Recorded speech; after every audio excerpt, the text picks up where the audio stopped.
There is a kind of exhaustion that does not show up under your eyes or in your posture. You cannot see it in the way someone walks or the way they sit. You see it in the quiet moments into pauses, in the way their smile appears a second too late, or their voice softens just a little too much when they say they are okay. Emotional burnout is invisible until you know what to look for. People who are emotionally burnt out become experts at hiding it, often because they do not want to worry anyone or they believe nobody would understand. We imagine burnout as someone breaking down physically, losing sleep, or collapsing under stress. But emotional burnout is different. It is silent. It is internal.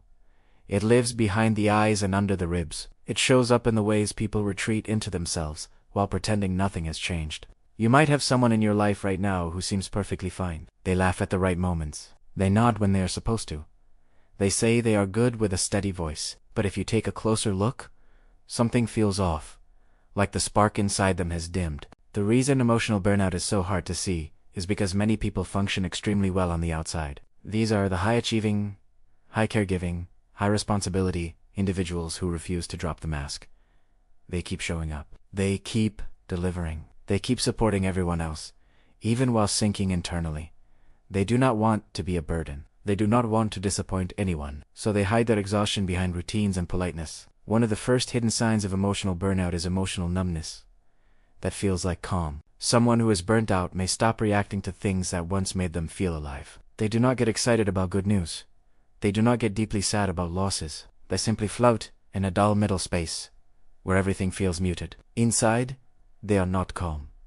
They are drained. The brain shuts down certain emotional responses when it becomes overwhelmed. It is a protective mechanism, but from the outside, it can look like someone is simply laid back or relaxed. Imagine asking someone how their day was and hearing them say, "It was fine," even though you know it was not. Or imagine them staring at their phone without interest, even though they used to light up when you sent a message. It is not indifference. It is emotional shutdown. They are surviving, not living. Another hidden sign is overthinking that disguises itself as responsibility. A person who is emotionally burnt out suddenly starts over, analyzing tiny decisions.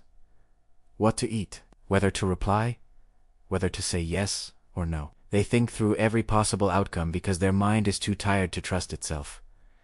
This kind of overthinking does not come from perfectionism. It comes from mental exhaustion. Decision-making becomes heavy when the emotional load is too big. Then there is the phrase everyone uses to avoid telling the truth. The phrase, "I am just tired." It becomes a mask that covers dozens of emotions.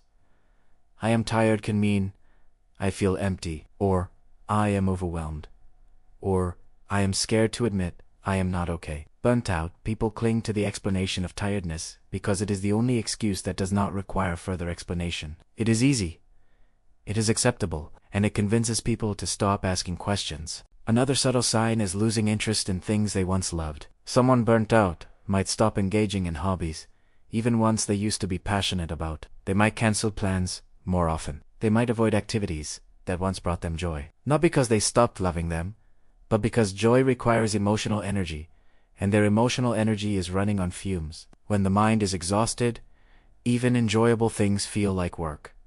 Hyper-independence is another hidden sign. A person who is emotionally burnt out may refuse help even when they desperately need it. They feel incapable of receiving support, either because they do not want to trouble anyone or because they have learned that asking for help leads to disappointment. So they take everything on themselves, even when it is too much. They say, "I got it," when privately they feel like they are drowning. Burnout also appears in ways that seem small but are actually indicators of mental overload. Tasks that used to feel easy suddenly feel huge.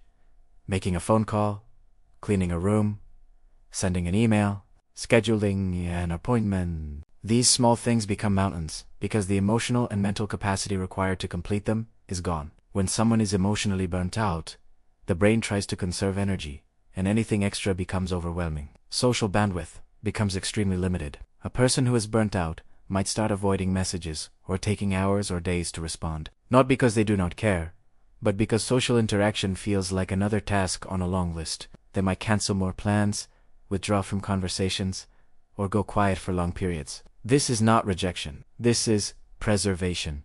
They need solitude not to be alone, but to survive. One of the most powerful hidden signs is a smile that looks real at first glance, but does not reach the eyes. Burnt out people know how to mask their emotions with skill. They have learned to perform happiness, calmness, and stability. But if you pay attention, their smile fades quickly. Their eyes look a little distant.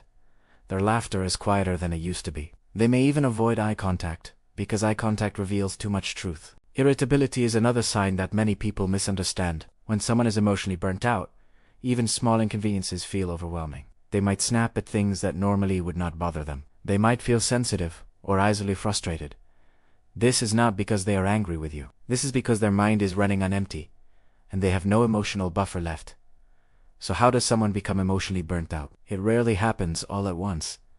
It happens piece by piece. Burnout comes from chronic emotional labor, caring too much for too long, being responsible for everyone's feelings, carrying burdens that were never theirs to carry. It comes from staying strong in situations that were breaking them. It comes from holding in tears, swallowing frustrations, and pretending everything is okay when it is not. Burnout comes from relationships where they had to be the stable one, where they had to be the emotional anchor, where they had to give more than they received. It comes from workplaces where their effort went unseen. It comes from family systems that depended on them to hold everything together. It comes from being the reliable one, the strong one, the fixer, the listener, the person who is always there but rarely supported. Sometimes burnout happens because someone cares deeply but receives nothing in return. They pour their heart into others while their own emotional well runs dry. They do not notice the depletion until the emptiness becomes too loud to ignore. So what do people who are emotionally burnt out secretly need? They need rest. Not sleep, but emotional rest. The kind that comes from being around someone who does not demand anything from them. Someone who does not need them to be cheerful or perfect. Someone who allows them to simply exist without performing. They need reassurance. Not empty words, but presence. They need to know they are not alone. They need someone who says, "I see you. I am here. You do not have to pretend with me." They need validation of their feelings, especially because they often feel guilty for having those feelings. They need someone who listens without trying to fix everything. Someone who gives them space to breathe. Someone who understands that emotional burnout is not laziness or weakness. It is a sign that they have been carrying too much for too long. If you see yourself in these signs, take a breath. You are not failing. You are not broken. You are tired in a way that sleep cannot solve. You have carried too many responsibilities, too many expectations, too many emotional weights, often without anyone noticing. Your burnout is not a flaw. It is a message from your inner self that says, "Please slow down. Please rest. Please nurture me. You deserve help. You deserve care. You deserve support." And if you recognize these signs in someone you love, understand this. Emotional burnout is not always visible. They may not tell you they are struggling. They may insist they are fine. But look at the small signs. Listen to the spaces between their words.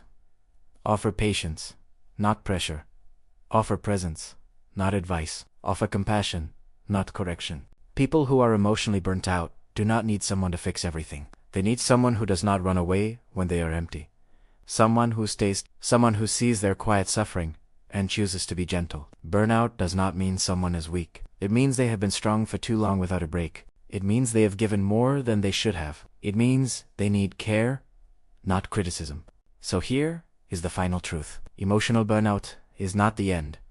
It is the beginning of awareness. It is the point where you finally recognize your limits. It is the moment your body asks you to take yourself seriously. And with the right support, the right understanding, and the right rest, you can heal. You can come back to yourself. You can feel again. You can breathe again. And you can learn to stop pretending you are fine when you are not.